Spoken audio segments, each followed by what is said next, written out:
Good evening, everybody. Welcome along to me in the shed.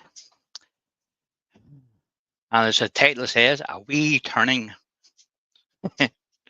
Anyway, uh, I will drop my trusty earworm in here and bring him in. There he is in the background, How to do? Doug. How to do? So I will. I'll get rid of the echo. I'll put him back in the background, and then All right. we can get sorted out. Anyway, guys. So what I'm going to do tonight is a wee Oriental style box, and I'm working with two pieces of timber, and they're overhead. So these are 90 mil by 90, and they're uh, 50 mil in diameter. So one's the bottom, one's the top, and we're going to turn a nice wee Oriental style box from it. And the wood's beech. Okay, so I have this glue block in both pieces here because actually I needed an extra half an inch on the depth of this, and I didn't have any timber uh, in the shed. It would do that. Plenty of timber. It's not totally dry, but I wanted to use this because it's dry. So we'll just have to improvise with it a wee bit. Uh, the bottom of the box will be square feet on it, so you need to have your piece of timber good as you can get it squared up. So it's 90 by 90, and I've done my best with it. I was at it for a wee while trying to get, and then I figured out that my chop saw wasn't at 390, and every time I cut an end on it, it was throwing the R one off, and I was pulling my hair out, and very little of it. So I got there in the end. So it won't matter too much because when you bring this down, uh, there's going to be a foot here along this line. So you're going to be a thin edge here, and you can usually put a sanding disc on in the chuck and bring these edges in if there's a wee bit of discrepancy. I've tried to get a true circle in the piece. You can see where I've been penciling it to see if I can get a true circle. It's almost there. It creeps out a wee bit on one side, just very slightly, but you know, we'll work with it. So the thing I need to do with this is put a tenon on this bottom side, and it's just gonna be a wee recess to hold that, and then we'll form the bottom of this, and then take some of this timber away to reveal the square section of the feet. The feet will be these angles here. It's going to be left. So hopefully you're going to understand where I'm coming from. So while I'm treeing this up and get where I want to be, Doug will tell me who has joined in tonight. All right. Can do that. It's good to see everybody tonight. It's been a cold couple of days here in northern Kentucky. It was nice and warm. It's cooled off again, but it's going to be a great day. Paul's going to do some great turning, and we're just going to see what all he does. So, who all's in the chat? We start off with Norman Greenwell. Glad to have you. Um, Paul Norfolk Hunter is here. Roger Kent is in. Brian Best is in. Cap K is in. Todd at Glencoe Woodworks is here. Um, and is that no? That's not everybody. We got more to go. Up now it jumped. Chris Charlton is here. Haley Wood and Burl is here. MB Wood Turning is here. Chris Charlton is in. Copper Al Wood Turning. Hello, Copper. And now I think we're at the bottom. If I missed your name, I'm so sorry. I didn't do it on purpose. I promise. Uh, just let me know, and I'll be glad to call your name out.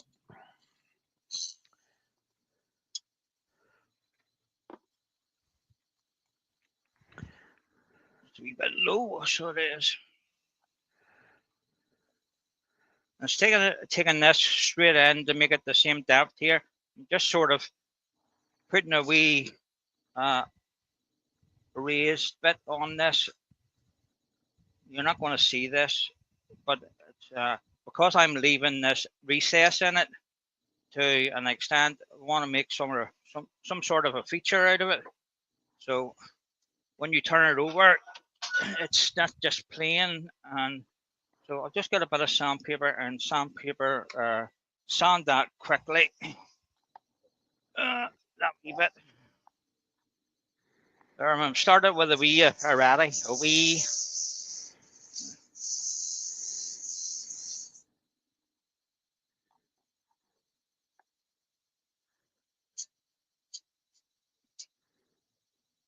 Michael McEwen has joined us. How you doing, Michael?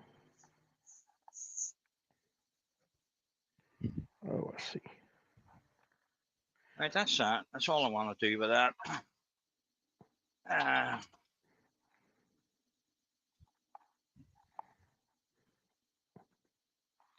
just want to see where I have to take away.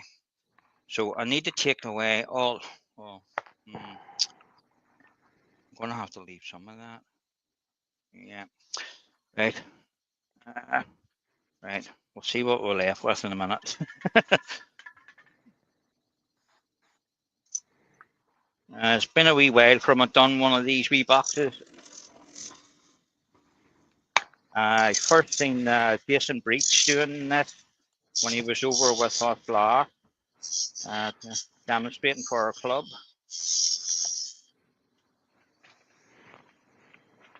I'm sorry, Jason, if I don't do it right.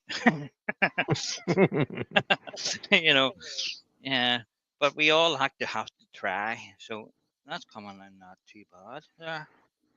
That's coming around. You can see there, it's not too bad. It just creeped out a wee bit more than that one side. So I'm not too worried about that. So I need to take another wee bit off.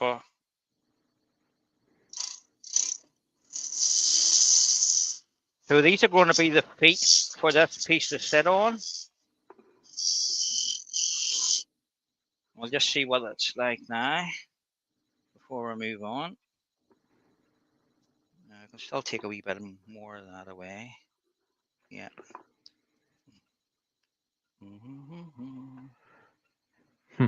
Just realized I was on YouTube and not on StreamYard.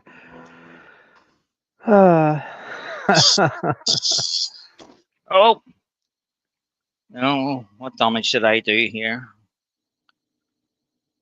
Oh, Paul. Right, we're going to have to go with small foot. Oh dear. Wasn't paying much attention there, and sort of I lost my grip on the parting tool, and I sort of jumped on me because there's a lot of air going around here with this bit. So I'll see if I can tidy it up.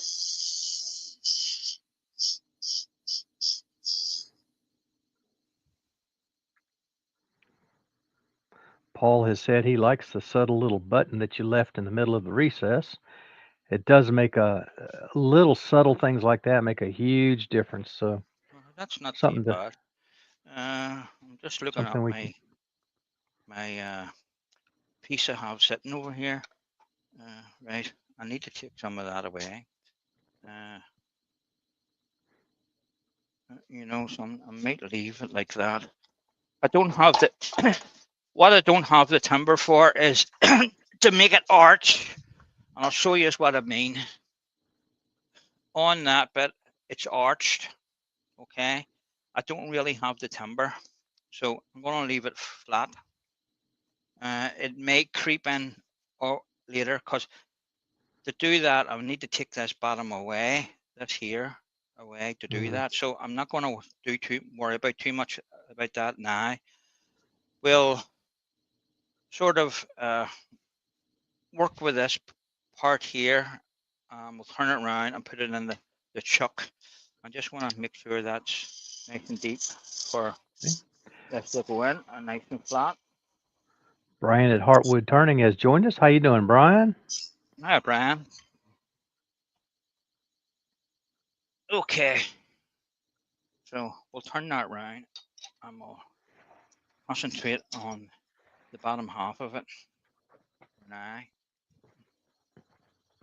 And you can see I have a glue block on that because we needed every inch of this wood. Okay, so we can get rid of the glue block straight away.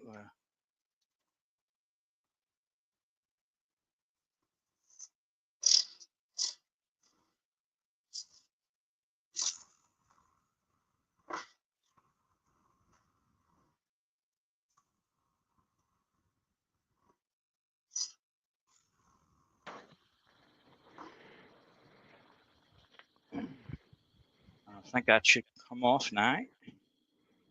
Couldn't be much more holding it. He says.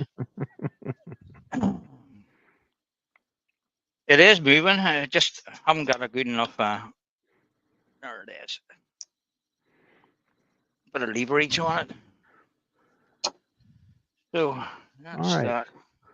Wuzzle the Wood Butcher is in. How you doing, Alex? He says 360 was unwatchable tonight. So Oh he thought dear. he'd step in and say hello to us rather than sitting in there. And we're glad you're here, Alex.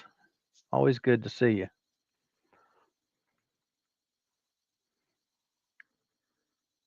So we're going to concentrate on taking this side wall down to near enough the bottom where the foot is.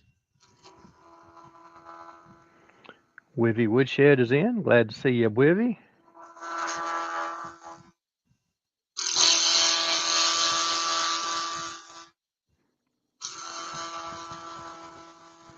Paul, was that hot glue that was holding your tenon on? Yeah, that was hot glue. Okay. So there you go, Paul. We understand what it was now. Paul Hunter was asking. So if you're gluing anything together, make sure you have it nice and hot. Mm-hmm.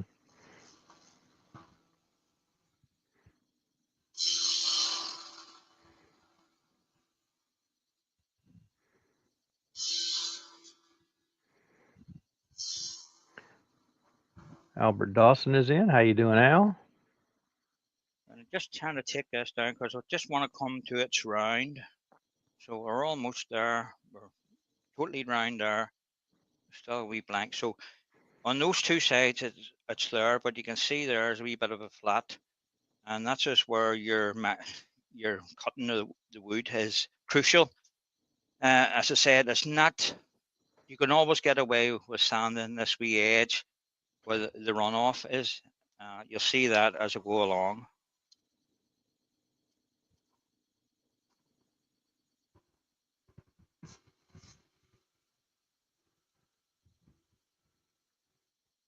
Oh, Karsten Pedersen is in. Glad to see you, Karsten.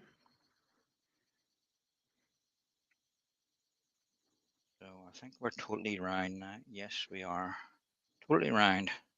Right. So we're going to take this down the rest of the way. So we want to stop somewhere. Where's my pencil? A minute ago. Oh, there's there. Oh, we want to stop somewhere here.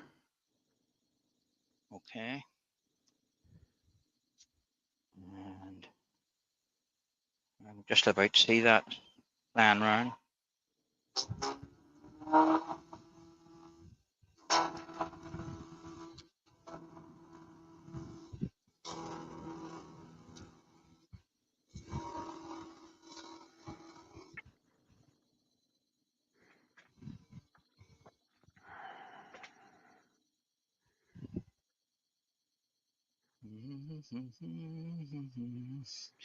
And go a wee bit more. So I'm going to start to take these corners off this and come in this way to it.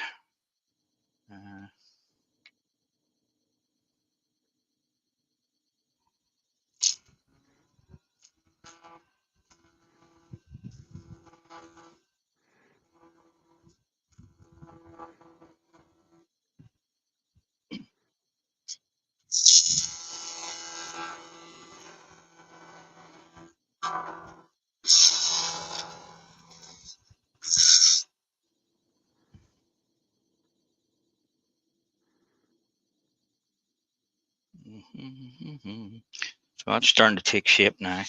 I'm just going to change over the spindle gouge. That bowl gouge is a wee bit blunt. We've got to sharpen it there after Saturday. We're busy demonstrating on Saturday. Dr. Bob has joined us. How you doing, Dr. Bob?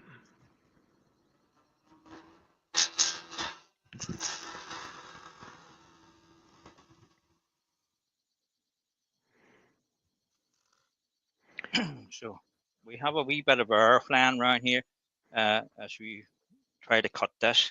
So it's nicely coming in there. You can see the nice curve on that. And it looks to be fairly, that's the only side it's out. Just that side, and it's only a millimeter or so. So sizing your timber up is really crucial to getting this to work in. So it is, or you'll end up with one side longer than the other. So, any chance you could switch over to your tailstock camera real quick? Okay, just show us a cut or two there, and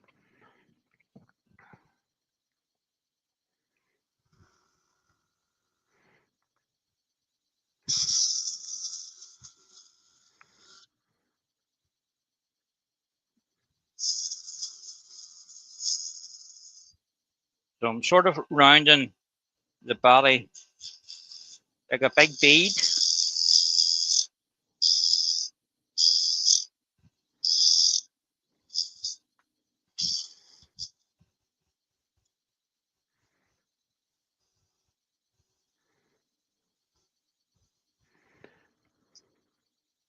when Dr. Bob came in, he said he meant greetings from the other side of the big pond. Now, Dr. Bob, not all of us are on the other side. I'm on the same side as you are. Several of us are, in fact. It's one of the things I like about these lives. Quite often we get folks from other parts of the world and other ideas and thoughts. Just a wee bit more shaping to do to this body here. And I don't know if you can see that there. You can see the how much we have showing here there compared to that wee bit. So there's only a couple of mil in it. The rest of it's quite uniform. Okay. So you can always take this side, wherever the big side is, you can always sand it a wee bit and make it, bring it in that way. Right. But if it's really out, then you'll notice it. You know, as it is at the minute, you wouldn't notice it unless you're measuring it. Okay. Jennifer's Craft and Creations has joined us. Dale, Old Man River Woodturner, has joined us. Glad to see everybody. So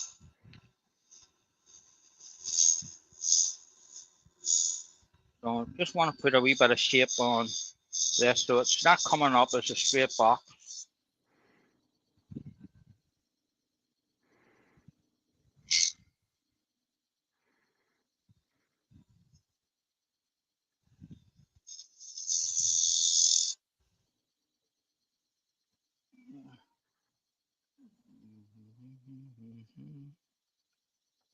Could do another wee bit out there. It's a wee bit on the high side.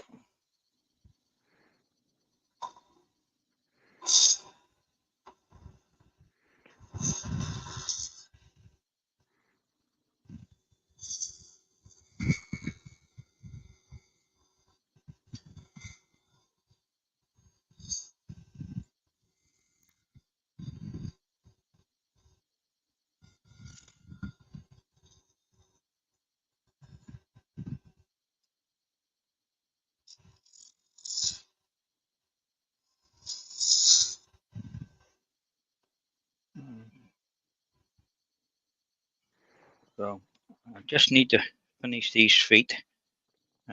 Bring it down a wee bit more. Afford bringing it down a couple of millimeters.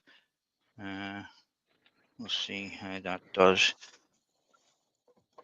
I'm just going to go back to the large spindle gauge because the larger diameter, more bar on it is less of vibration. So we need to get this. Yeah. All Jennifer this asked. air, flying around it. I want it to be a nice cut. Jennifer has asked a good question. She says, "What is Wee Paul making tonight, and with what we what wee bit of wood, please?" Jennifer, it's a wee Oriental style box, uh, and what did we say, Paul? Pine, Beach, right? beach. Beach. All right. I added a wee in there, but that's okay. Right. I knew what Jennifer meant. So you can I'll just change that over to tailstock. You can see the shape now coming into the bottom of the foot where it's going to sit. So Hmm. I still need to take some timber away here. I got a wee ridge there where the tool jumped on me. So try and get another clean cut on that.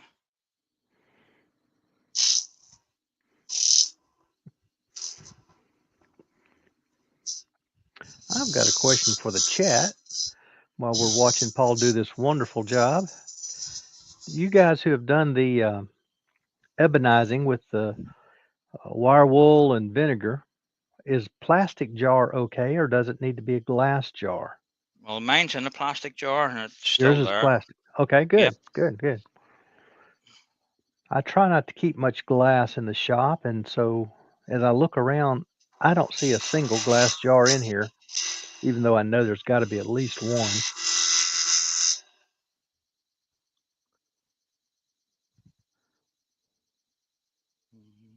So just refining the shape a wee bit.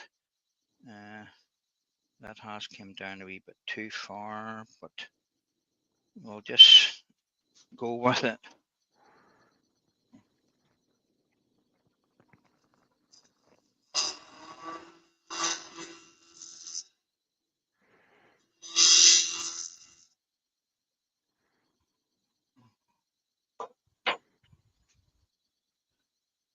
Right, okay.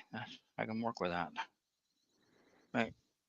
So we'll do a wee bit of sand into this part and then we'll concentrate on taking the center out of that.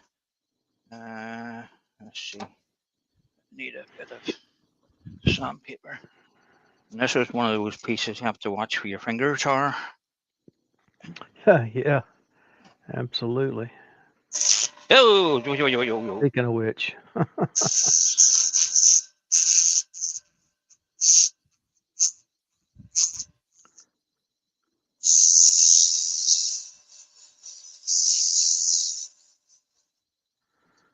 all right, Carson says plastic will work.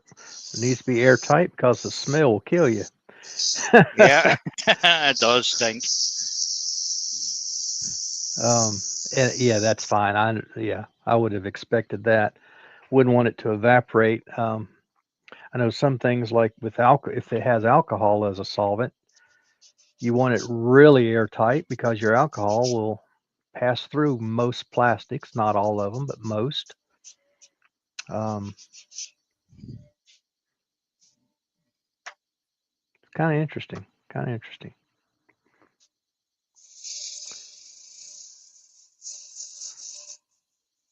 And with it being vinegar, with this stuff being vinegar and steel wool or wire wool, whatever you want to call it, you wouldn't think it'd smell bad, just smell like vinegar. But I understand some things change as chemical compound changes a little bit.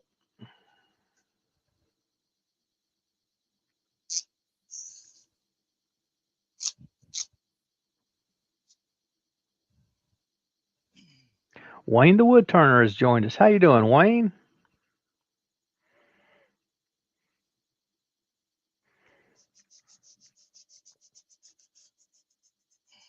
So we'll just clean the bottom of that by hand. We can always come back to it later. Just take any wee fuzzy ends off it.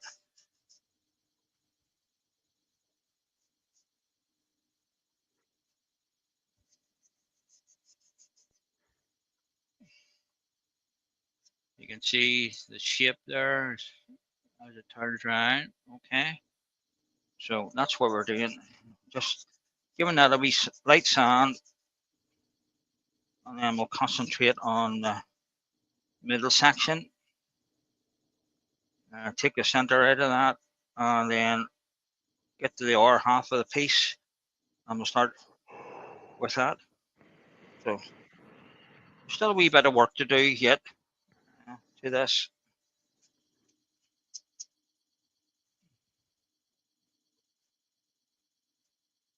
Okay.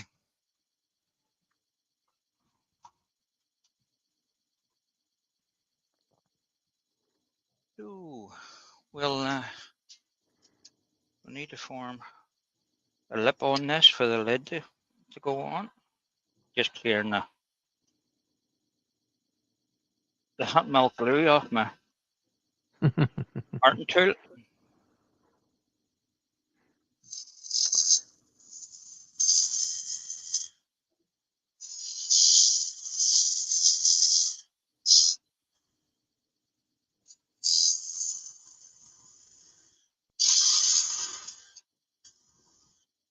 Okay.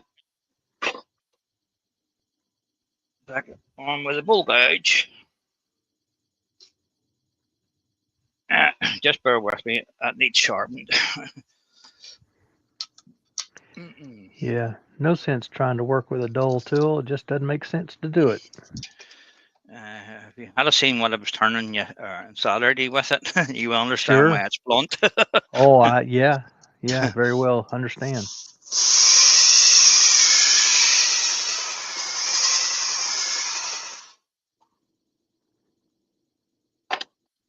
It doesn't take long to sharpen it, so. Johnny Foster has joined us. How you doing, Johnny? And you can tell straight away how better it is.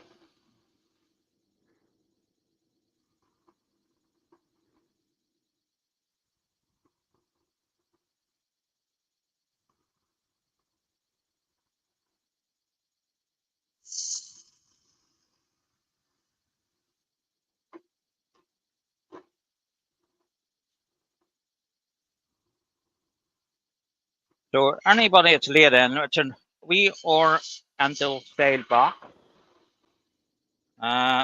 This is my take on it. I first seen Jason Breach do this on his demo.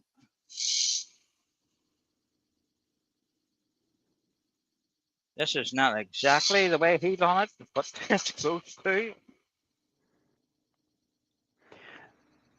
Isn't that the way for most things we do, though? We see it somewhere, or something gives us the idea, and then we have to create it in our head, including the procedure. So, yeah, I don't apologize for doing it differently from somebody else, ever. Their way may be better. Maybe I'm discovering a new way of doing it that's better than their way. So, Yeah.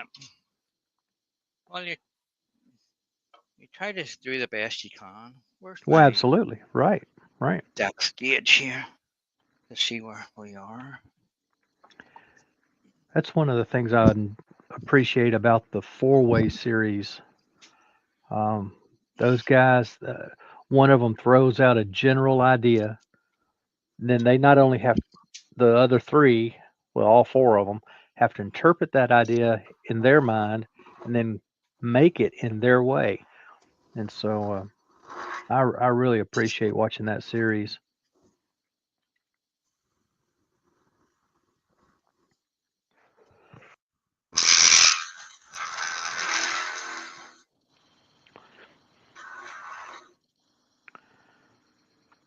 Had the pleasure of being a part of a group a couple years ago that did that. There were, I don't know, 25, 30 of us in that group.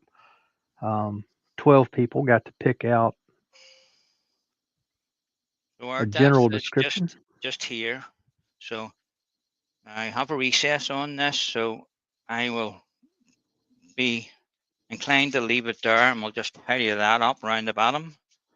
That's Yeah. as far as I want to go with that, or we'll be through the bottom. I still have a wee bit of work to do on the bottom, so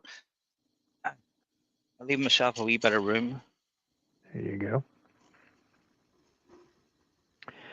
Gee, that was fun for 12 months, 12 pieces of work.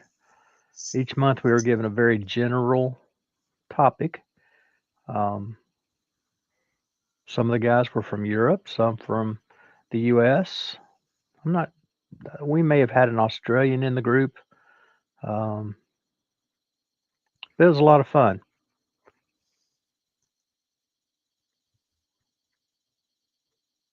Yeah. All right. Yeah. Just a wee bit more to take out of that. I'm just going for a flat bottom in the inside of the box. Okay.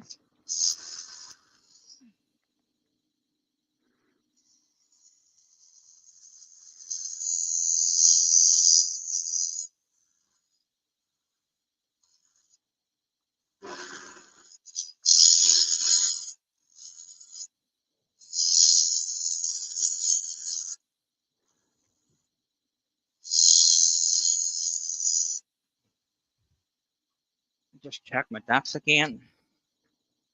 I don't want to go too far.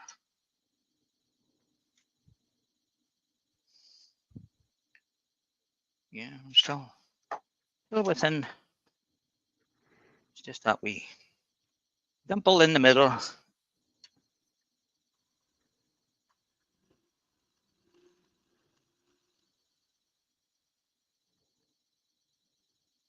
I'm just using the beater and parting tool to flatten the bottom of the box.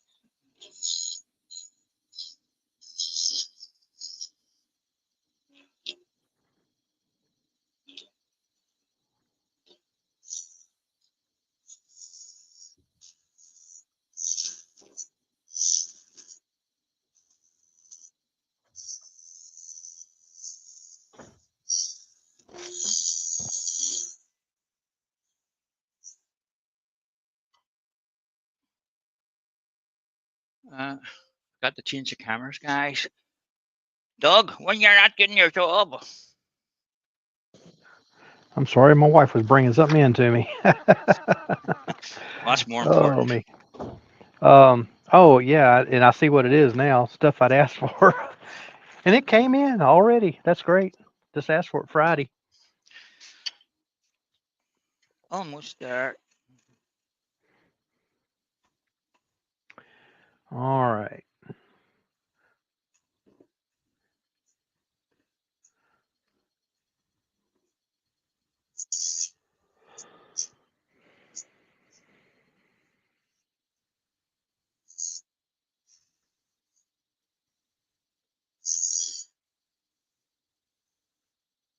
Yeah, I'm happy with that. Get that sanded and the inside.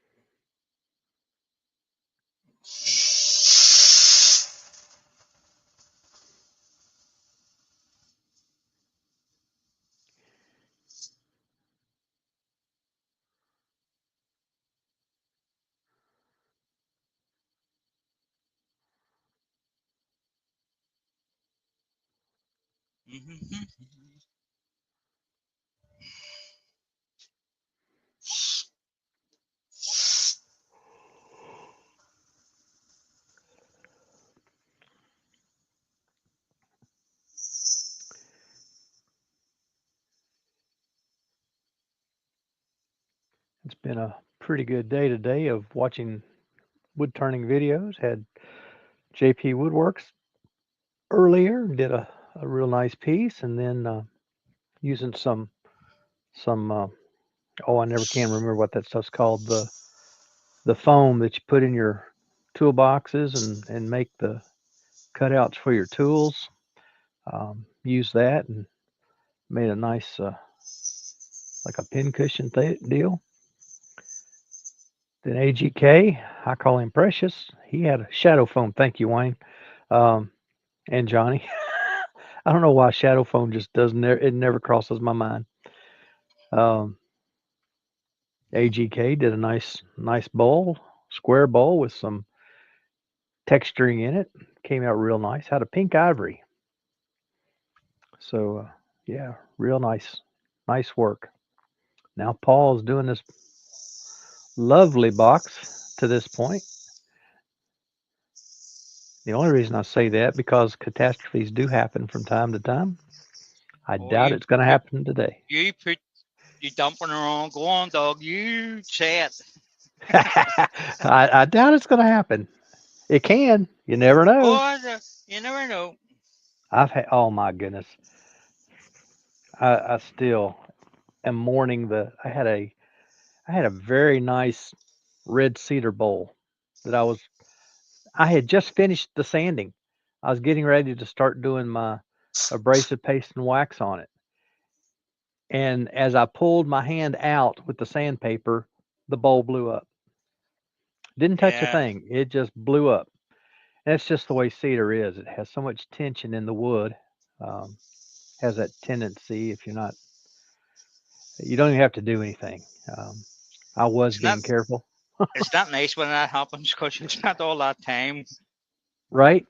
And turning it, and I was watching somebody else's live at the time, and I didn't know what to do. It took me a minute. I tried to find all the pieces. I still haven't found the last piece. There's one piece, oh, I don't know, inch and a half, roughly, that I never have found. So who knows? It may be here. It may not.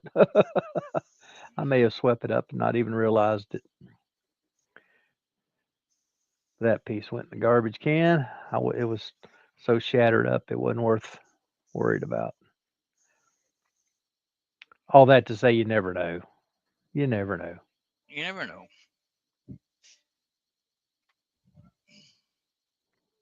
Well, one of my first lives, one of the first couple that I did. Wayne was there and saw it. I had a piece it just went. Um, I yeah, Scares the crap out of you, but yeah. Yeah. Wayne says that piece of cedar's probably sitting alongside my wedding ring.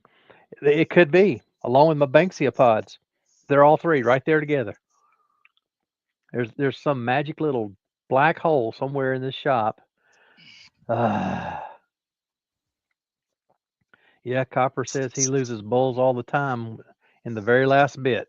Yeah, it just happens. You part of it we get it down to the thinnest, and there may be a little micro crack in there that we didn't know about that just lets go, or it could be a bark inclusion, or could be anything. Could be a little mineral inclusion even.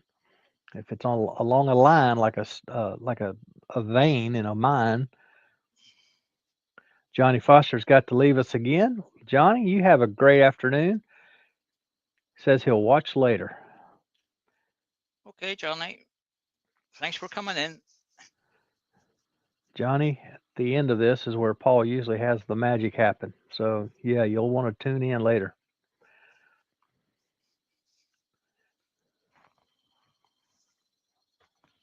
So this is a piece of beach for anybody that's laid in there. Just wondering what it is. And it's quite a nice piece of beach. I got from a local wood merchants down where near I live. And got a whole length of it. Cut it up in bow blanks. Very nice stuff indeed. No knots or flaws in it at all. Uh,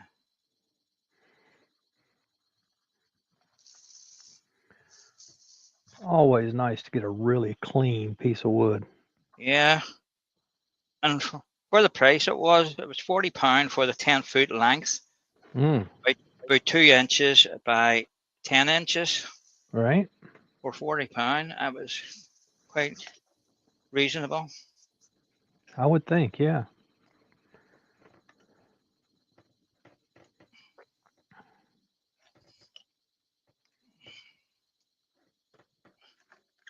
I'll just get a wee taste of sand sealer on the bottom of that.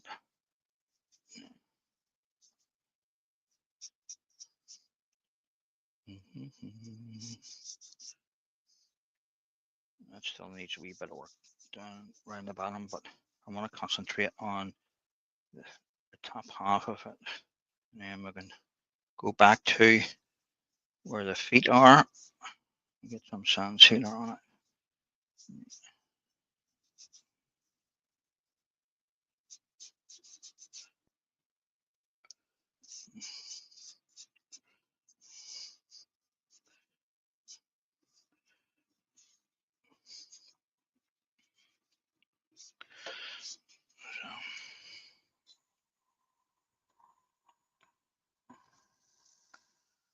Just be careful of the finger.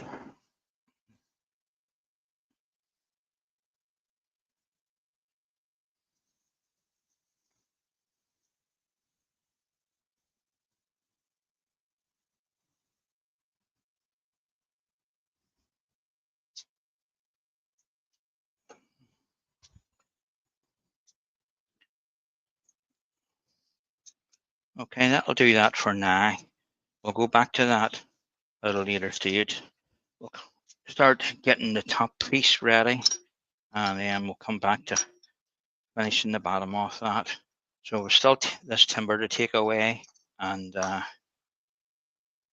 finish that. I don't want to do it yet until we have the top more or less ready to go and finished. So again, I have this on a glue block.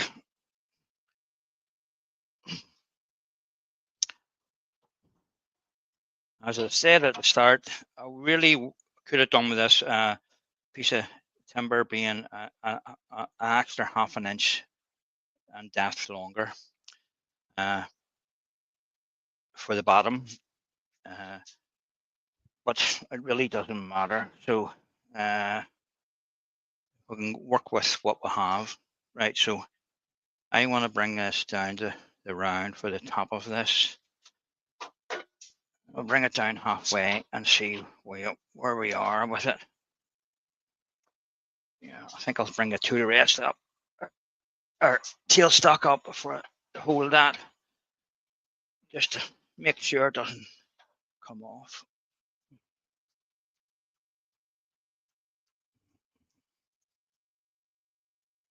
That's better.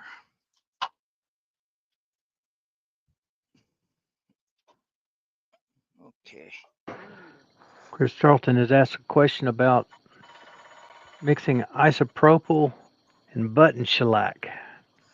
Says it took 48 hours to fully dissolve, but then when he uses it, it gets crystals forming. It's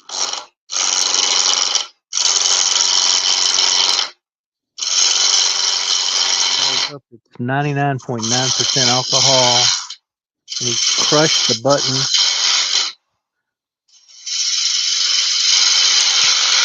Took well before every use. That was going to be my question.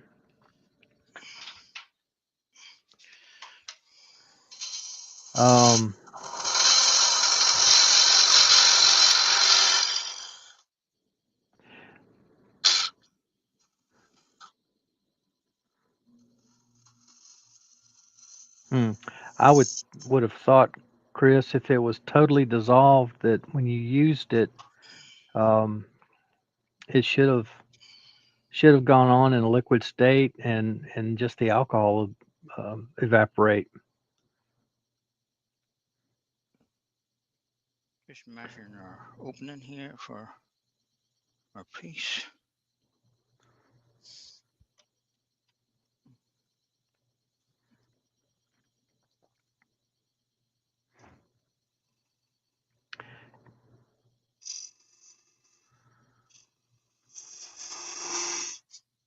Just a reminder, only the left side touches the wood. Yep. You get a nasty surprise. Yeah, it'll bruise you. It'll bruise you at least. At least. Yeah, Todd is suggesting a heating pad to warm the mixed shellac a little bit. Yeah, that's a good idea, Todd. Not too warm because the alcohol evaporates so easily when it's warmed. You don't want to. Just tongue it wrong, but out of the way. Doesn't matter. Plenty of timber on this bit.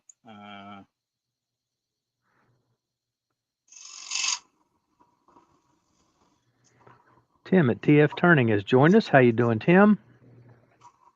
Matt Iverson has joined us as well. How you doing, Matt? Hi, Matt. So he's not been this late in ages. That's all right, Matt. You're He's on a time busy- for what you could do. He's a hard-working man. Now, don't give him too much credit.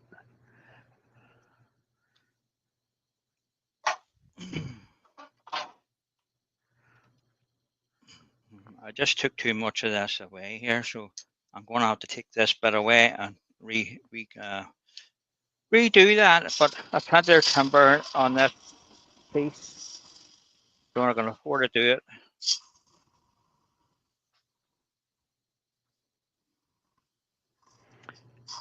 Yeah, Cap's got a good idea with the shellac issue. Take a little bit and add a little bit more alcohol to it. Could be that you've got it mixed a little too heavy. What's that thing?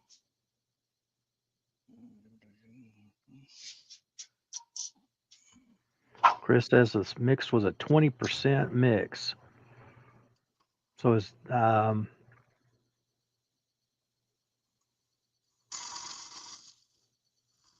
I don't use shellac very often. Is 20% mix the same as what we would call a 2-pound mix?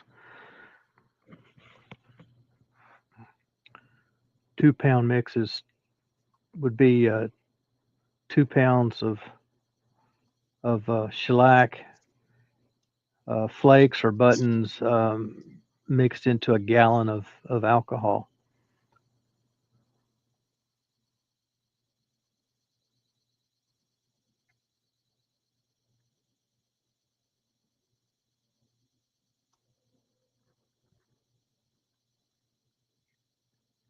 A 3-pound mix, Chris says. Okay. That would be a bit heavy. Yeah. I don't know that that'd be your problem, but you could be getting there.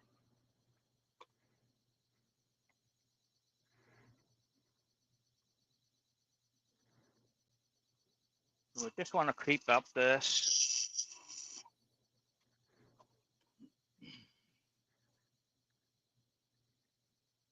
We're almost there.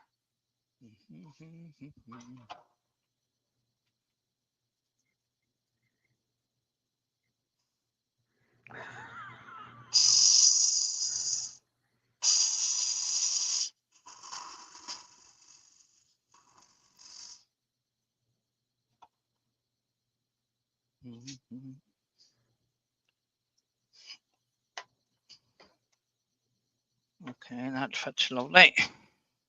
So, oh, do you hear that? A pop, yeah, yeah. It's nice when you get that pop. Right. We're nice there. So, still a wee bit to take off the outside of that. It's a wee bit too wide. Wrong back. Nearly lifting the R box to try that. So you can see it. You can see it there. We'll have to bring that down more enough. Same diameter as the bottom piece. Mm-hmm. So we'll do that now. I'll just gently take it away.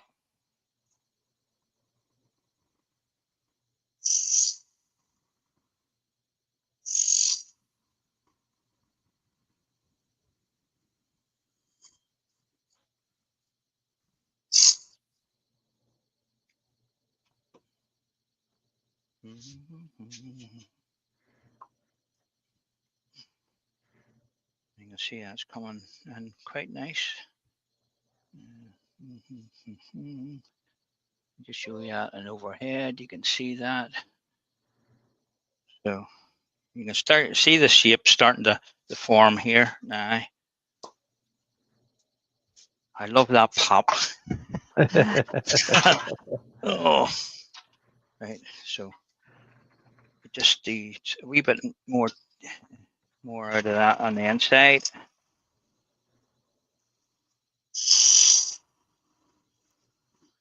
Then let that close properly. And then we can take some more of that timber on the outside away. That's not too bad. Where I want to be there. So take some of this here away as well. We don't need all this timber, but it gives you an idea of where you're working to and what you have left for to finish the top and stuff. So it's good to do it in wee bits and pieces to see where exactly it is.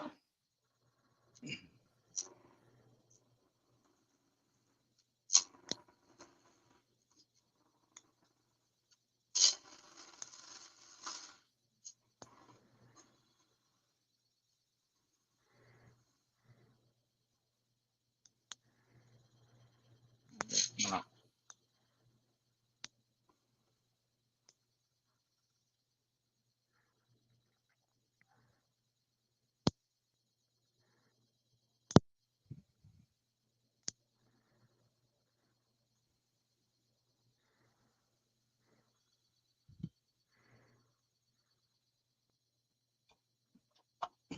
Okay, let's have a look at that and see where it's.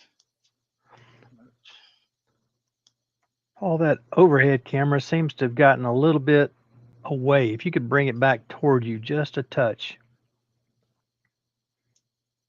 There you go. There you go. Better? Yes, sir.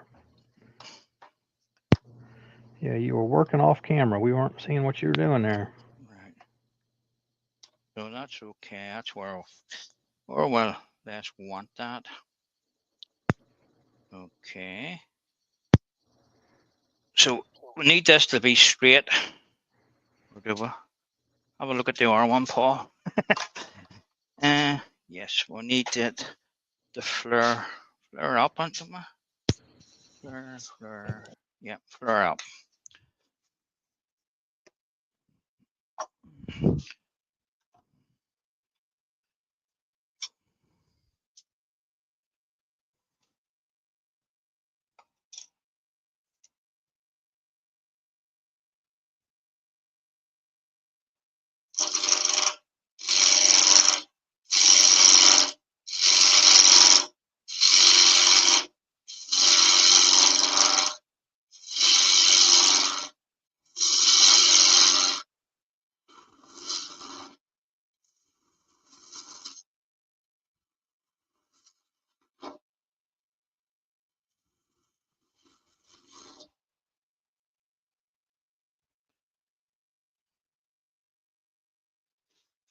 Okay.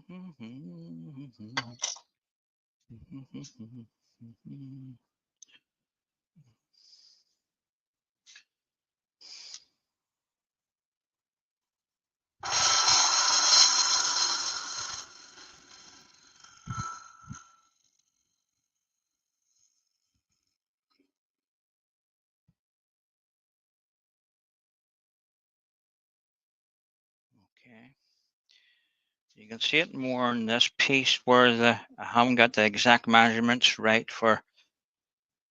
There's a good difference in this side, but you can always bring that back with taking that off. So as I said, that's where you need to cut your timber precisely to 90 by 90 and hope it's square enough. Okay, so that's that. So we'll work from the top part now. I want to take some of this away, coming down into that.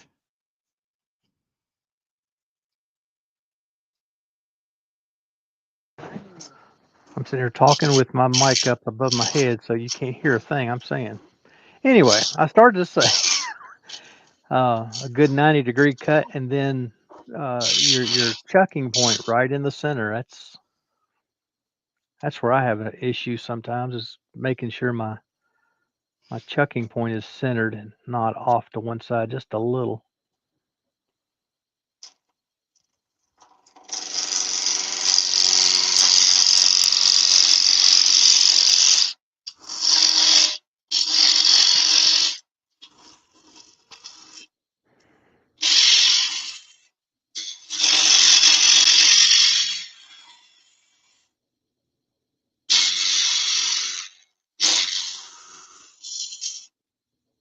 Just wanted to take that down a wee bit to get the feel for the shape of it, because it'll be better turning this around and working from the other end.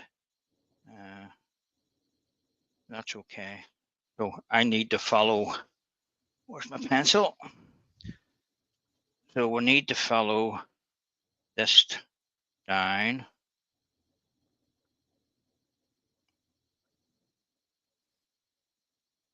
So all this has to come away on that side to flip the lid up the way.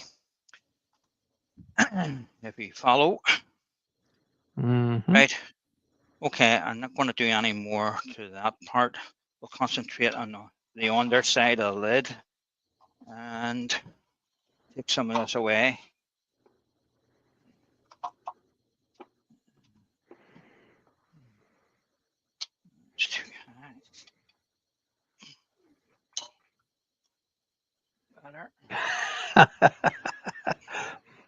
Matt said it's upsetting when people say accurate when I'm so much better at close enough. I resemble that remark, Matt. Oh.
Just try our bottom on again. I have removed some of that timber.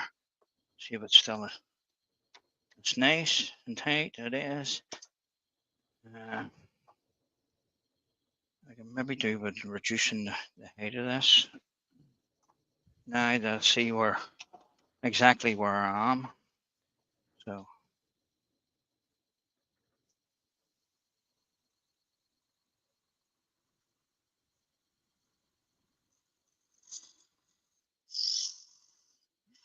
So I'm just taking a wee bit of the height off the lid.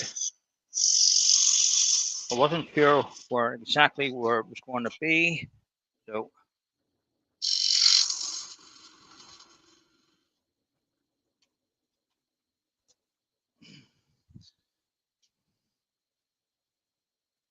just need a wee bit more out of that. I actually could take a wee bit more out of that, yeah.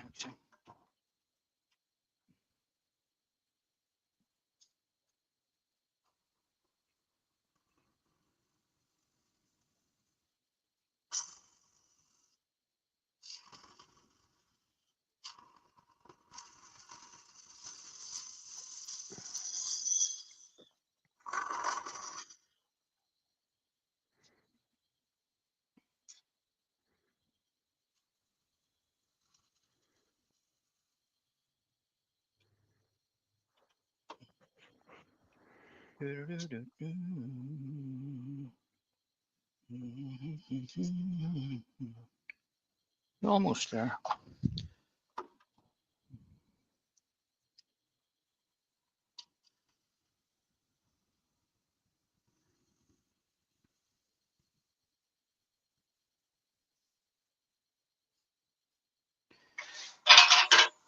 Don't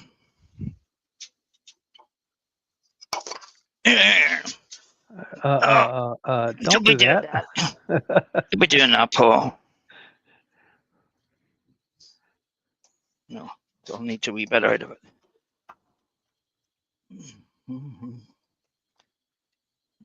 That's a good job. There's a big pile of shavings down there for this land on. There you go. That's why you leave the shavings, Doug. That's right. That's why I don't sweep very often. Exactly.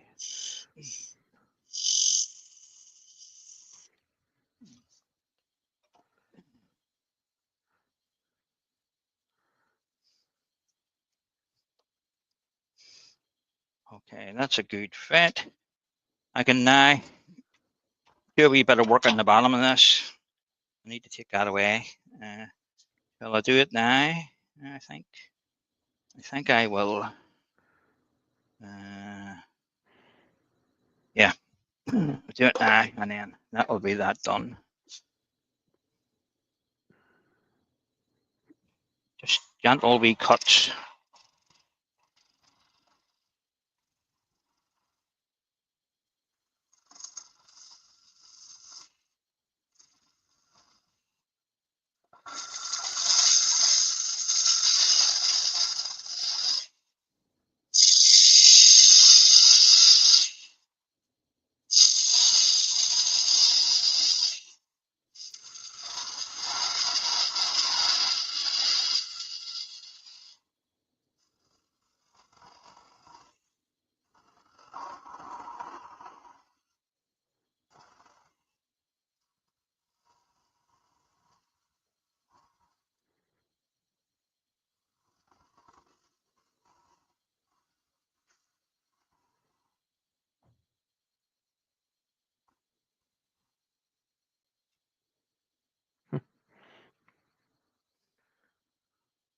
Okay, that's looking good. Yeah, I'm just going to leave that straight. So we'll just tidy this bit up here and give that a quick sand. That nice tight fit between the box and the lid was strong enough here. If you weren't comfortable using that, or maybe you made your fit just a little looser than Paul's is, you could always wrap some tape around that seam, and that would work nicely.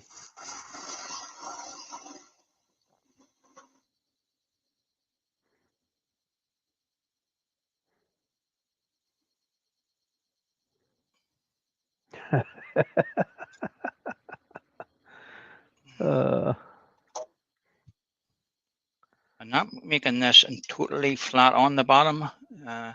Let you see that overhead. You can't see it. But anyway, there's a bit of a rocky. So I'm leaving that in it. Just needs tidied up now. Matt said at least that's at least something that he's dramatically improved on. A mouse ate his mask, so he made the shed less hospitable by sweeping up. Yeah, I understand. But between dropping stuff that'll break, like a thin piece, and just my grandfather always kept about 4 inches of shavings on the floor. He said it helped his back. I think it helps mine too until it gets too deep, like it is right now.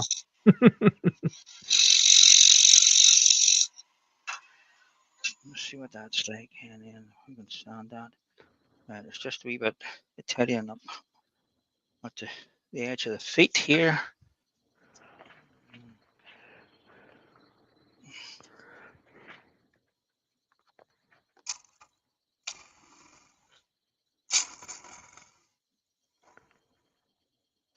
Can't go too far out, or we'll hit the feet and break them off. So that's enough. I should be able to sand that.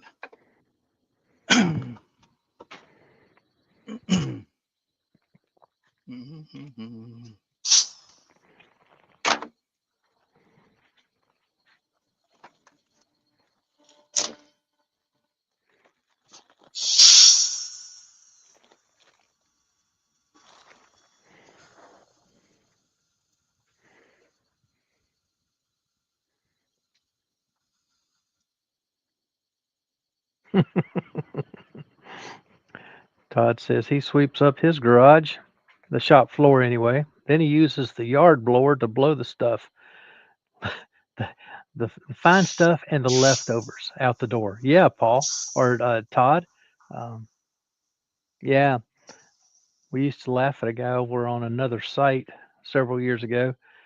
A couple of times a year, he would open his big barn doors on one end of the shop, and he'd start on the other end with his leaf blower and blow everything right out.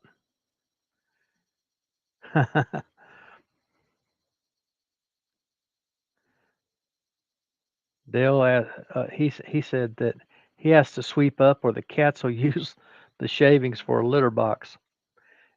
You know, my cats will. Well, we have two. One of my cats will come in here, and he has yet, at least I've never seen it, where he's used the bathroom in the shop.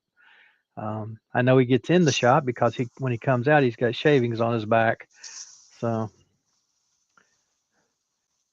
Alex, Wuzzle the wood butcher has asked Paul, whereabouts in Ireland are you?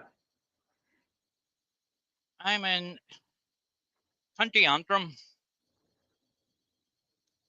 County Antrim. Carrickfergus, County Antrim. All right.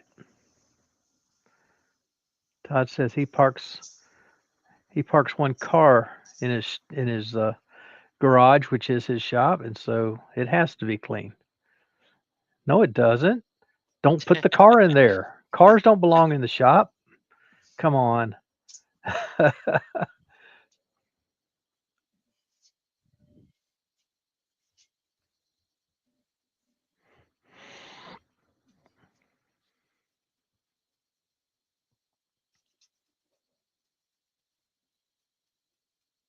All right. Alex said miles away from where he's off to next week then.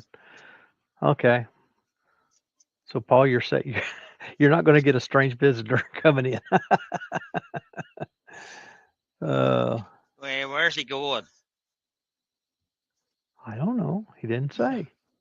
Just miles away from you. Miles away. Where are you going, Alex? Where are you going? Yes.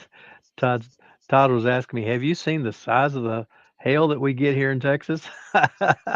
Yes, Todd, I've seen some of that hail. I surely have. That's what insurance is for. Mike, Dances with Aardvarks, has joined us. How you doing, Mike? Been busy turning. Like you ever turn anything. We're glad to have you, Mike. So just tidying the wee bits up around the feet.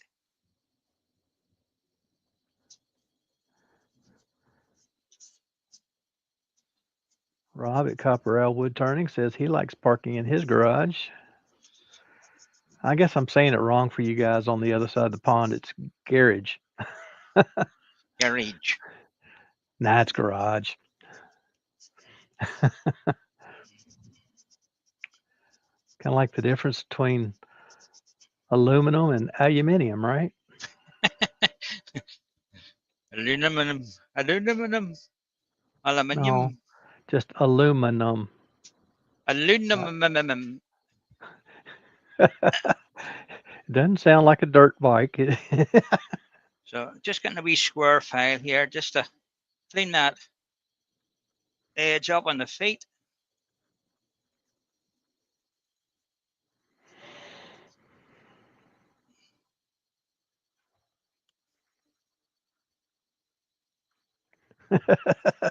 Mike says it's Gehrig.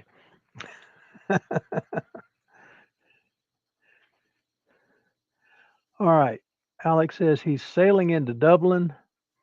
Then closest I get is Cavan, just south of the B to start. And then up to order the Doran, then down to Rosslare. Okay. Rosslare. Okay. Not Rosslare. Rosslare. Okay. Rosslare. Well, okay. you're not that far away. Like that's a good afternoon's drive. Okay. Yeah, Paul, you're exactly right. There's English, then there's English. and I don't speak either one. I speak American. And you got to hear how I'm saying it too, American.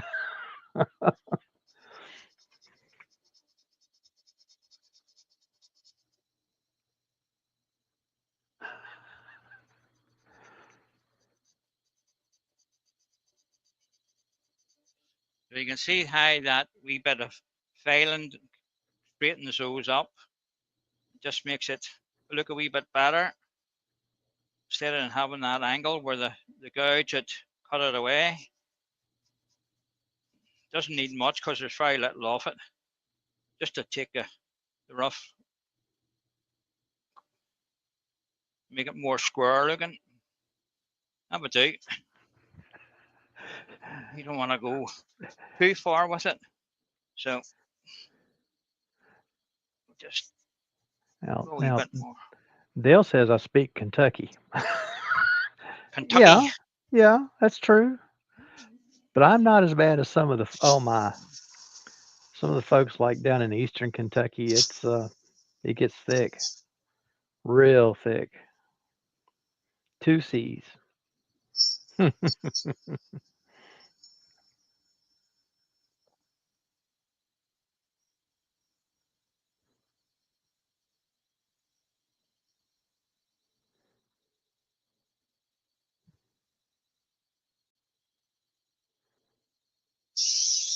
Right.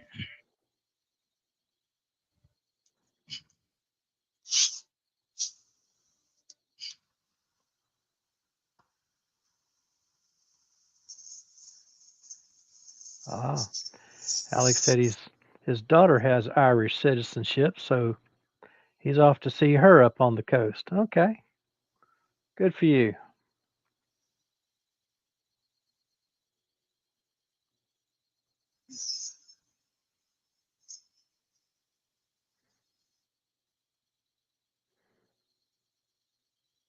Yeah, Dale, that's the way it usually is. Dale says he speaks a combination of all the places in the U.S. that he's lived, and that's how a lot of us do. People, those of us who have had opportunity to live in various states and different parts of the country and whatnot. As a kid, I went from northern Florida up to Washington, D.C., which is not that far away, but when they talk differently there. When I got home after that week-long trip, I had to repeat myself so much because I was talking differently. So it was pretty amazing. Had a guy one time, we were in a sauna, and he was asking me questions just so I would talk. And after a while, I said, "Well, I've been talking my head off. What about you?" And he said, "Oh, I'm just listening to how you're talking. I'm trying to figure out where you come from." I said, What are you hearing?"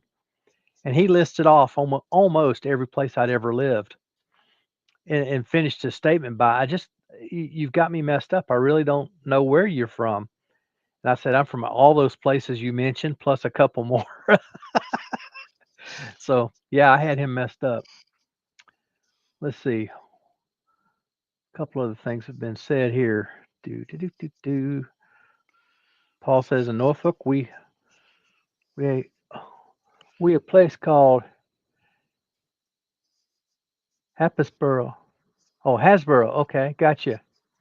Leave the P's out. All right. Michael's asked if I'm going to pop up to the AAW. Michael, I thought about it, but it happens at a strange time of year for me. It's a little difficult. I still may. I haven't fully decided yet. Alex said he did Northern Ireland 8 years ago, so we'll have to do it again and see if he can pop into yours and Brian's for a cuppa. Sounds like a good trip You're most alone. welcome. Just to do that, it'd be a nice trip. It said they stayed at Dunadry. The last time they were there in Dunadry. Dundra Hotel is not a town. Oh, it's a hotel, not a town. Okay, gotcha. Brian said it's a good hotel. So Michael's going to AAW. If I remember right, Stuart Freeney's going to be at AAW this year. A couple other folks that I was interested in meeting up with were going to be there.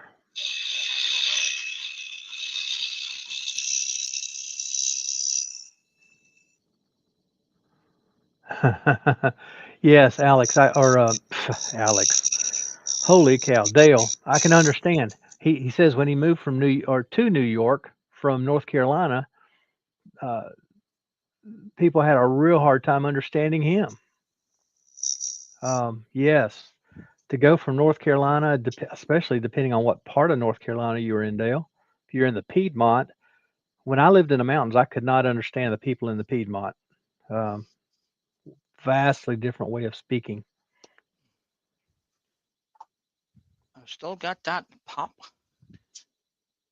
It's lovely when you get that.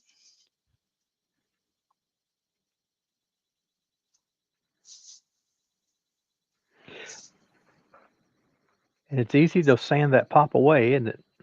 Yep. Trying to Doesn't stay take away much. from that edge. Yeah, it doesn't take much. You can sand that right away. But you don't want it as tight as that, you know. It's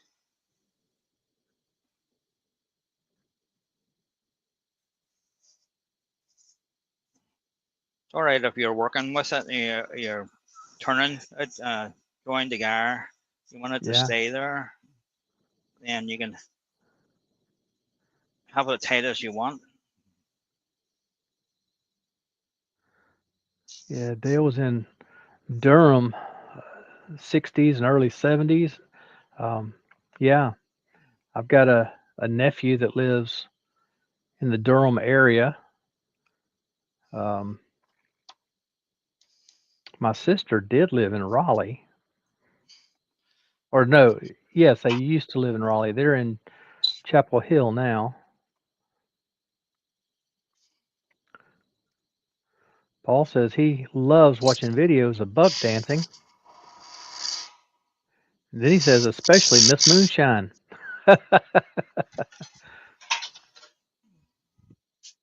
Ah, Todd's asked you a question, Paul. What speed are you sanding at? Hold on. I'm just.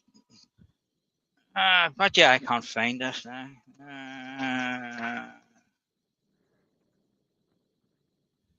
I was sounding about 800, but I did turn it up there. Where is that? Come on. Where is it when you always go to get something, you can't find it? Michael, I understand. Michael says, I spent a month in Winston-Salem one week. I fully understand that. Absolutely. There are some places that are just not a lot of fun. Now,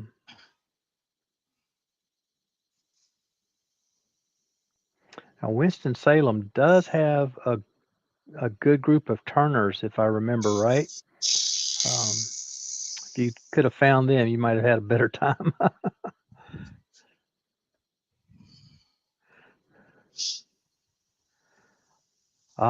Mike said he's been watching a few videos of the wooden buck dancing dolls used by the banjo players and such like. Might make one at some point. Yeah, those are old primitive toys. But yeah, the banjo makers would use them, and those little guys would dance along to the banjo music. You're exactly right. So that's the bottom finished, more or less. Right. Yeah, it is humid there, Mike. Yeah, Michael. Yeah, Winston-Salem's very humid.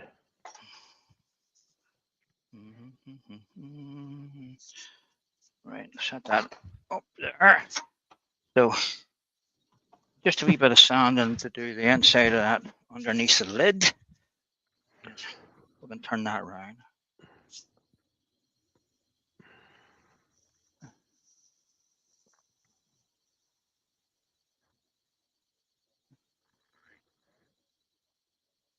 Yeah.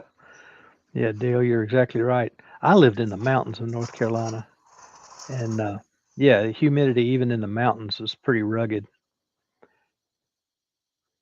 And the temperature swings in the mountains are incredible.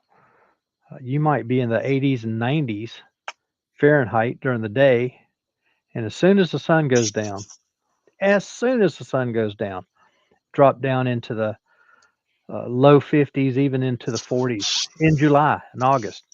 Incredible temperature swings.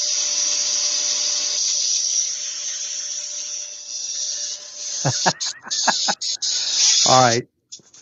Took long enough. Todd finally jumps in with a dad joke. How do bluegrass players tune their violins? They fiddle with them. That's exactly right.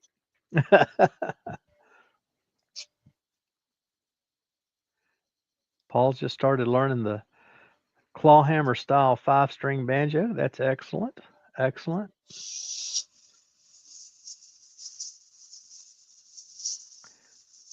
Mike has asked the difference between a violin and a fiddle. Well, the biggest difference is in how they're played. Technically, they're the same instrument, but how you play them is the biggest difference. Usually, a fiddle is less expensive to purchase. Not always, sometimes, but they are the same instrument.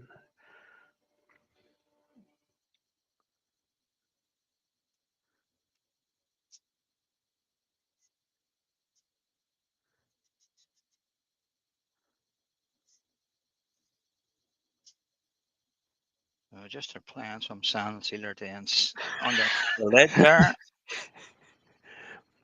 Mike Dances with Aardvarks has a great answer to the difference between a violin and a fiddle. Violin has a brown neck at one end, a fiddle has a red neck at the end. Ah, I resemble that remark too. He's on Formula 8. Yeah, yeah.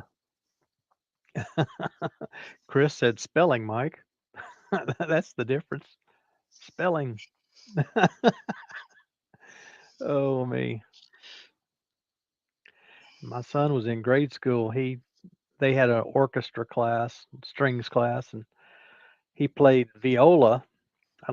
Not sure exactly how he ended up with viola, but he did. And he would play that like a fiddle sometimes. It was great. We loved it.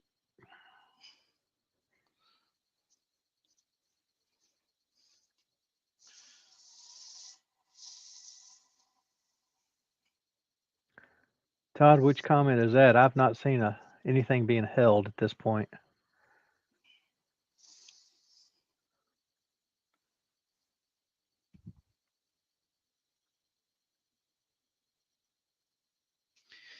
Right, I'll turn that around. I'll get this big bit of wood off. I think I'm going to have a problem here. Come on, please. No. Well, it made it work, but we'll have to change chucks now. Yep.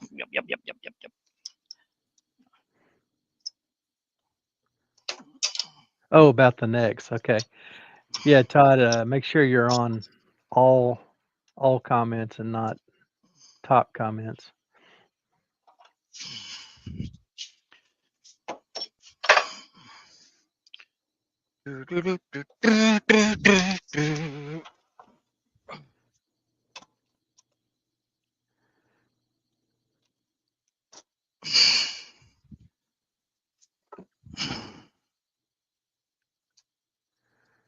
Get it when you have to take all this apart and change your jaws.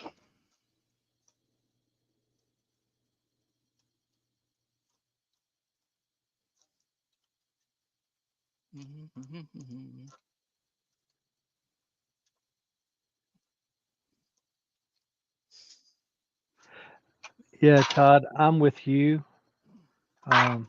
Yeah, it defaults to top comments anymore. Used to be it would default to all comments, but now it Oh, goes to top comments, and if you don't get that changed, you miss some every once in a while.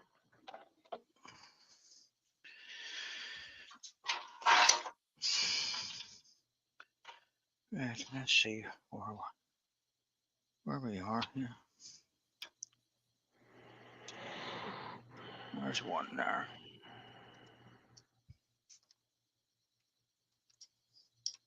Yeah, Facebook the same way. Yeah, yeah. Most relevant doesn't make any sense to me.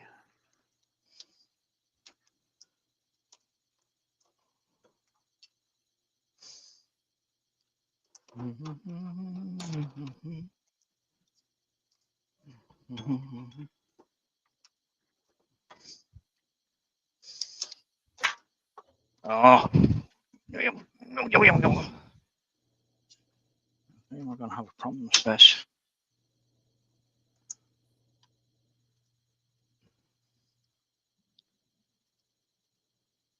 Come on, drop. Oh, I'll have to start again. Mess Have that you up. ever tried? Have you ever tried using a rubber band? No, I haven't. I Um, had to hold them all in place. yeah, you can. If you get the scroll part back in front of number one, then you can put all your carriers on there and hold them with the rubber band, and they should drop right in as you begin tightening.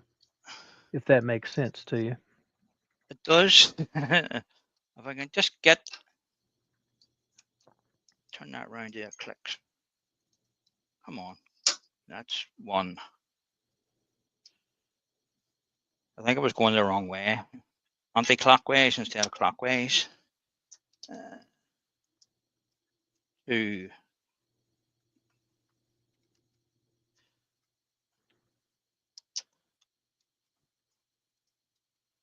3.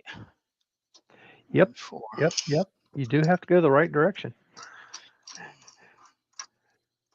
Hopefully I've got them all in the right sequence, and I'll soon find out in a wee minute. I think you got it that time. Yeah. Yeah, that's what was wrong. Yep. I had it in the wrong direction.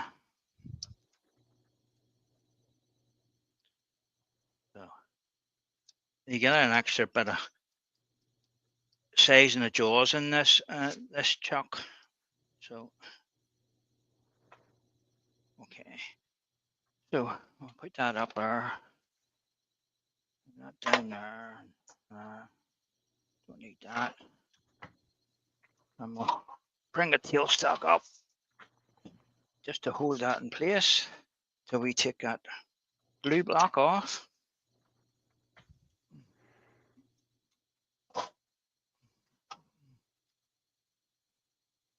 Just make sure it clears all the wings.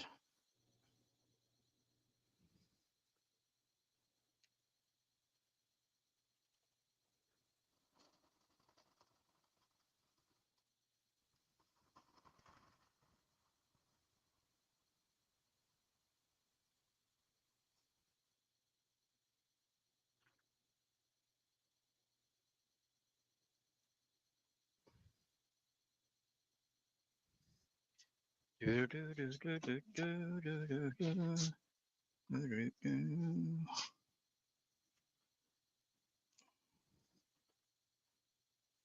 there's our glue block for another day.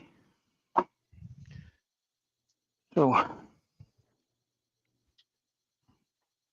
quite a bit of waste here to take away, so we'll do that.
Right, that's coming down nice. Need a wee bit more out of there.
See what that's like. That's quite good. Right, take more of this waste away. Seems to be cutting really nice. It's nice. It's a. I've never had beets like it. It's just cuts lovely. Yeah. Getting nice shavings off of it and taking shape very well. Alex has got to go. He'll watch later on, I'm sure. Got a call from over the Irish Sea. Daughter must be calling up, so see you later, Alex. All the best, Alex.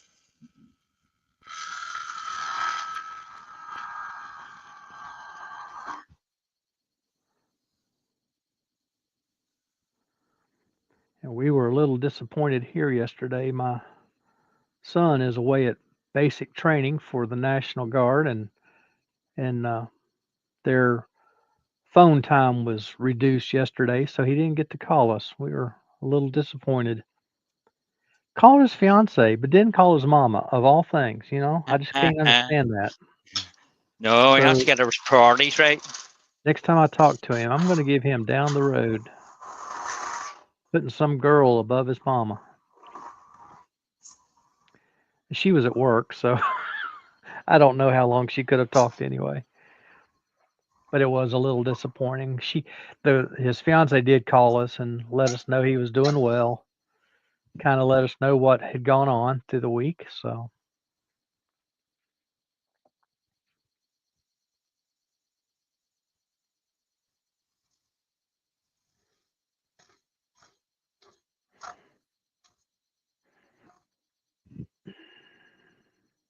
we're just forming our button for lifting the lid off. Oh, drop a tooth on the floor, Paul. So I'm just going to change over a 1/4 inch spindle gouge here.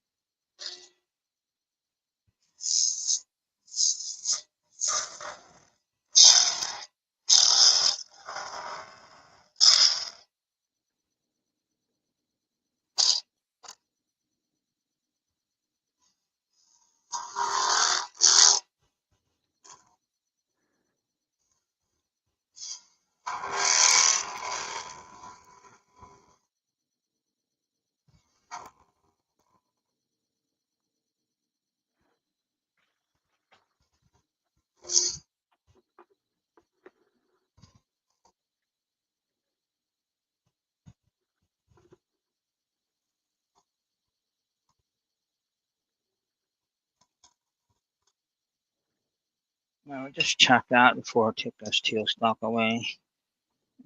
Right, that's okay. That'll sand. Yeah. That'll all. Oh, there's a wee bit of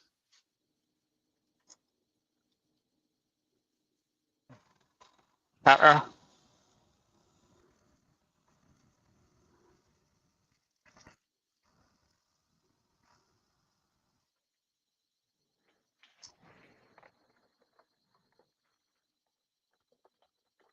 Oh, that's doing it. Yeah, still chattering. Yeah.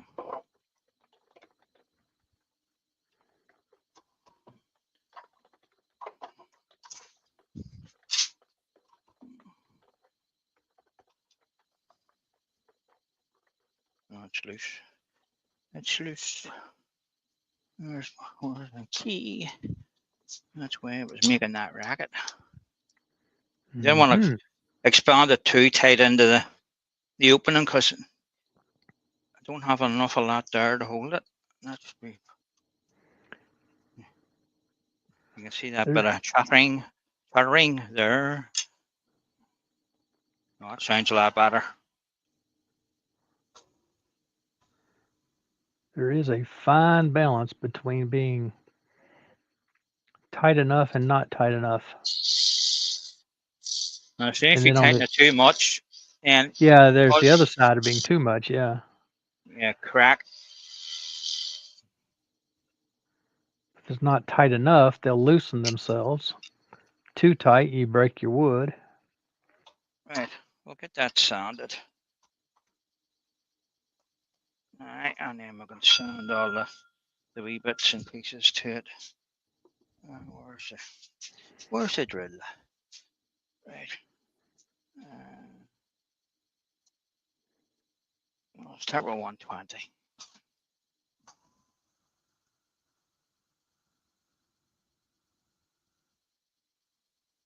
So you don't want to round your end over the corners. You want nice crisp corners. So just watch when you're power sanding. You don't go over too far and round it over.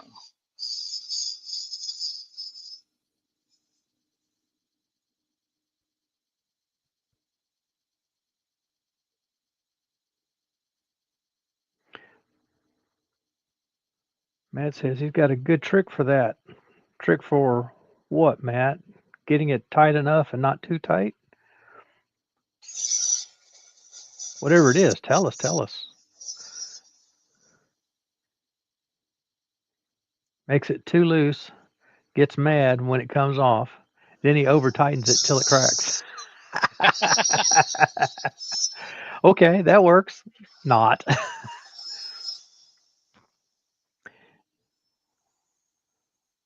I did have somebody one time suggest, instead of taking a chance, get your jaws in your recess loosely and then put some hot melt glue on it. And that's a thought. That's a thought. That's all it is, just a thought.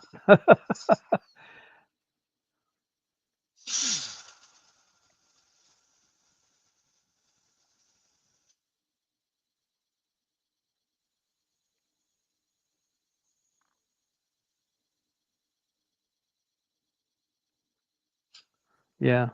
Paul says you have to stop just before the first crack. Yeah, if it was so easy. If it was so easy.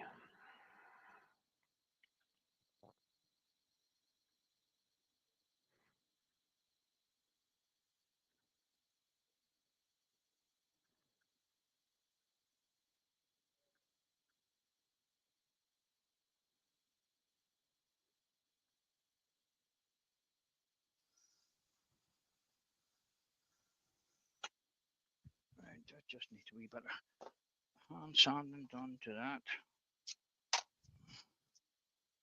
Just right in tight to the knob.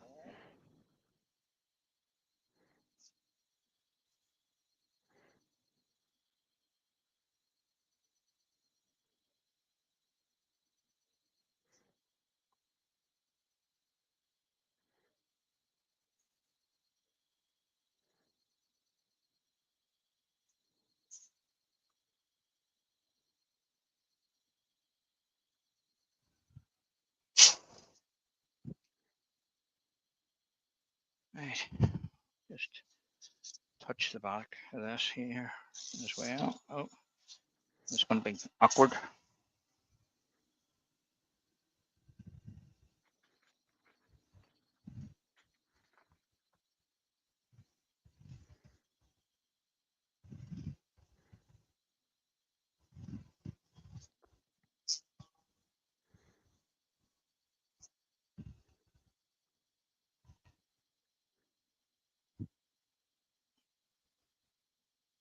If you leave the underside nice and clean cut, you shouldn't have too much sanding to do on it, because it's one of those pieces that can't really get your hand to it without wrecking your fingers. So the better you can leave it, the better. And then you can just give it a wee rub by hand.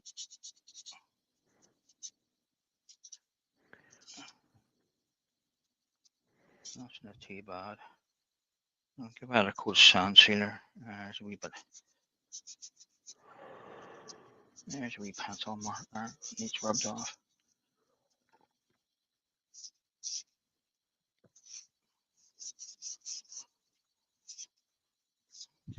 Right.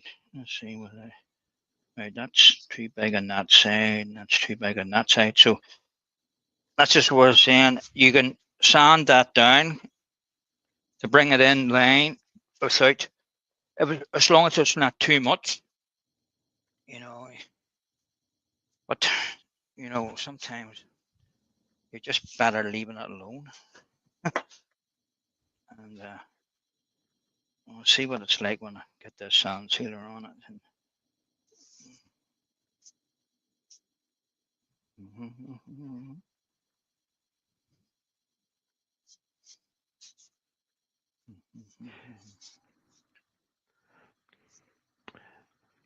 Todd is saying he just got a reply to a text to the owner of a Nova dealership.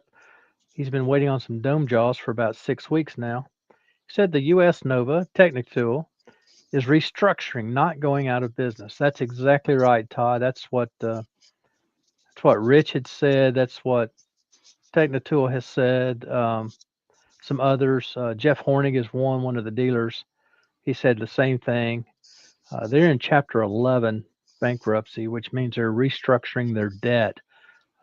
Hopefully, they'll be able to not only restructure it, but to get it paid off quickly and be back at full swing here shortly. Shouldn't take too long. And Todd and anybody else who may have things on order from them, I wouldn't worry about it. Honestly, that's one of the things they have to honor any sales that have already been made. So I wouldn't worry about it. They'll be there. Might be a little slow. 6 weeks on a set of jaws seems a little long to me, but things do happen.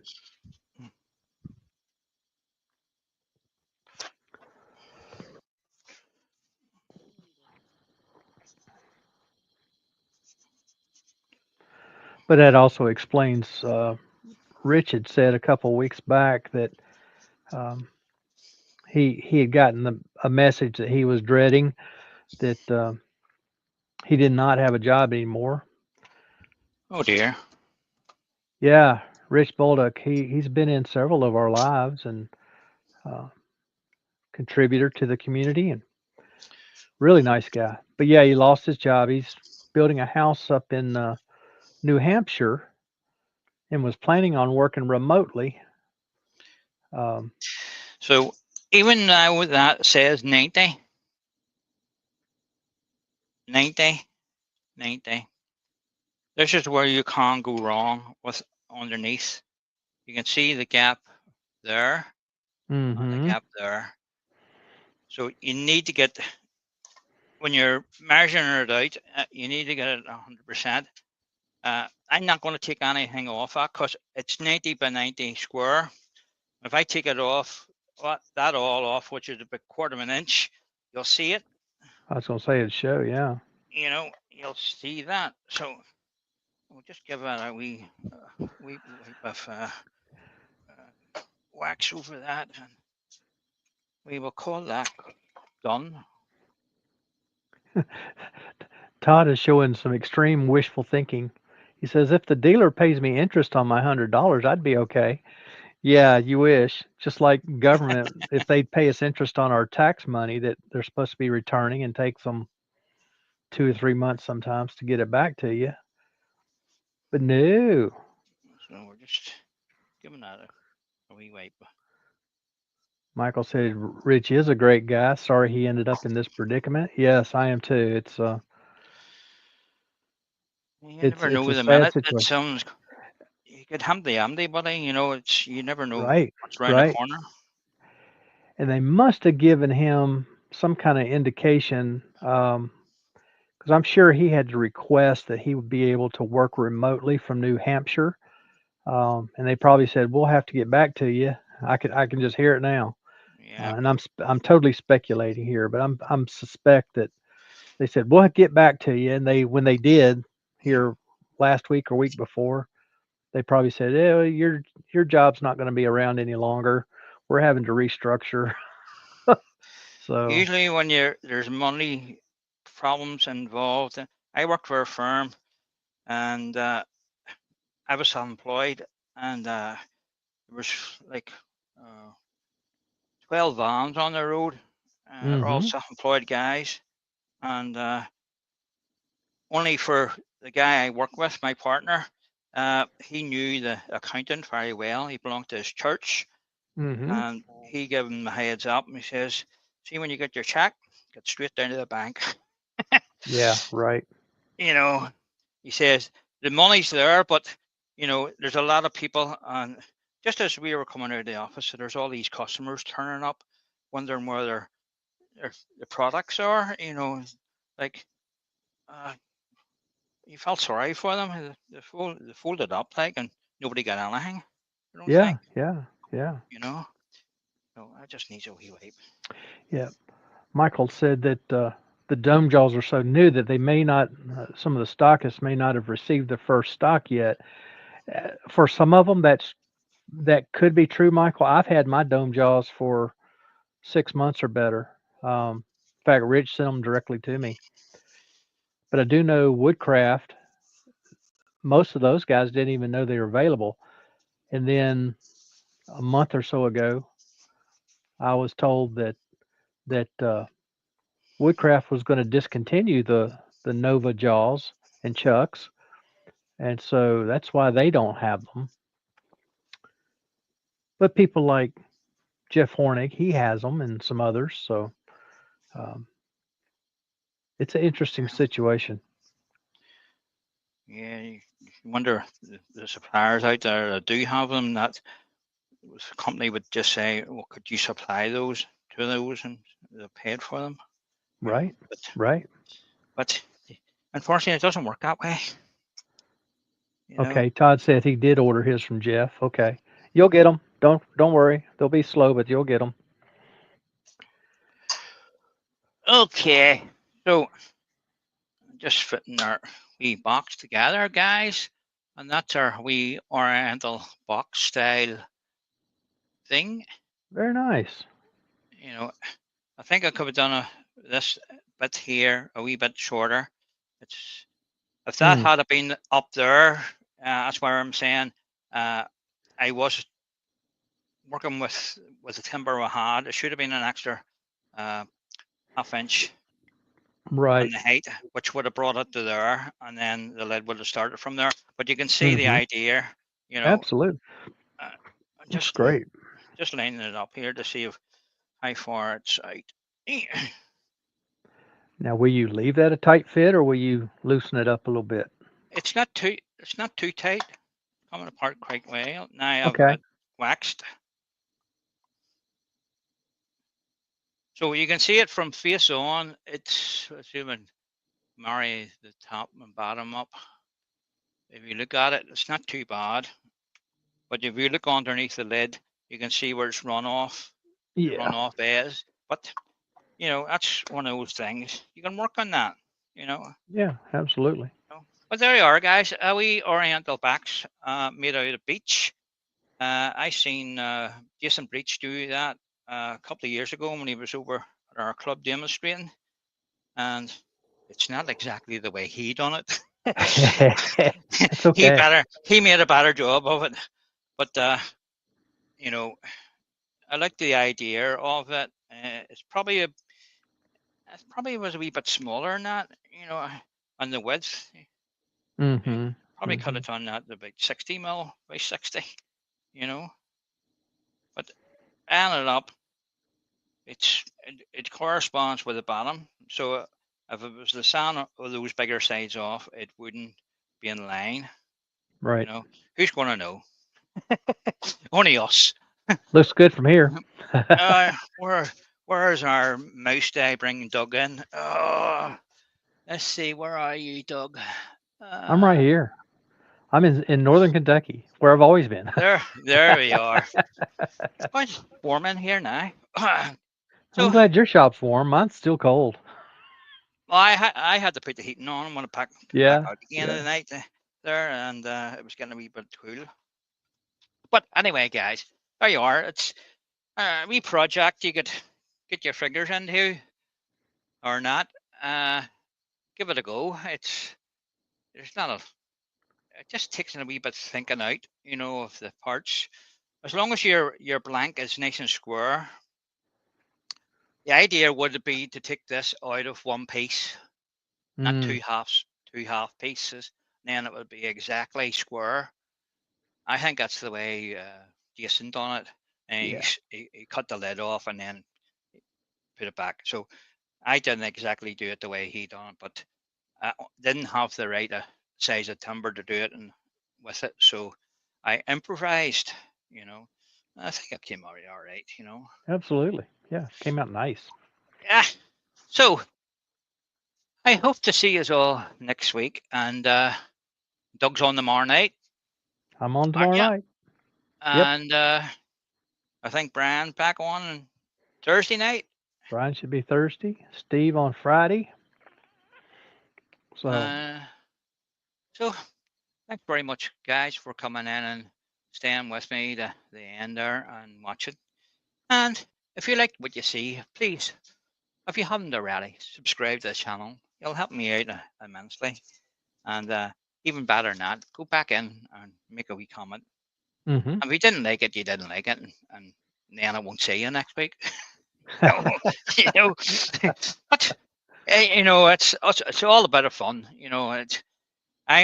I'm rushing through that, and if I had to took more time on that and uh, lined that up properly, uh, probably would have worked out exactly the way it should.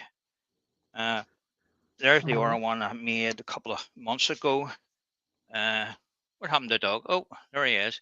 There's Yeah, I one had my I made a couple of months ago there you at go. a Spalded Beach, and guess what happened there? I went through the bottom. Oh So no. Oh I no. set that wee bit in and a wee top to make sure you didn't see it. But you wouldn't know unless you knew what way. But a nice wee project to do. Uh, Perfect. Yeah. you can see the difference in that one. It's a wee bit less than that, but it's not much, you know. But they're a nice wee box. I like the idea of it, and it's Chinese looking. Yep. And if you wanted, you could do some Chinese symbols on it to make it even more Oriental looking. Yeah. But Absolutely. any, Michael and Todd both have said Steve will not be on this weekend, so will he my not? mistake. Yeah. Yeah, he's going to the woodworking show Oh, that's right. or a show.